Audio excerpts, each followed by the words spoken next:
شک اللہ نافرمان لوگوں کو ہدایت نہیں دیا کرتا۔ یہی ہیں جو کہتے ہیں کہ جو لوگ رسول اللہ صلی اللہ علیہ وآلہ وسلم کے پاس ہیں ان پر کچھ خرچ نہ کرو یہاں تک کہ وہ خود بخود بھاگ جائیں،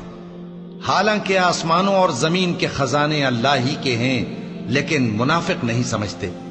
کہتے ہیں کہ اگر ہم لوٹ کر مدینے پہنچے تو عزت والے ذلیل لوگوں کو وہاں سے نکال باہر کریں گے، حالانکہ عزت اللہ کی ہے اور اس کے رسول صلی اللہ علیہ وآلہ وسلم کی اور مومنوں کی، لیکن منافق نہیں جانتے۔ مومنوں، تمہارا مال اور اولاد تم کو اللہ کی یاد سے غافل نہ کر دے، اور جو ایسا کرے گا تو وہ لوگ خسارہ پانے والے ہیں۔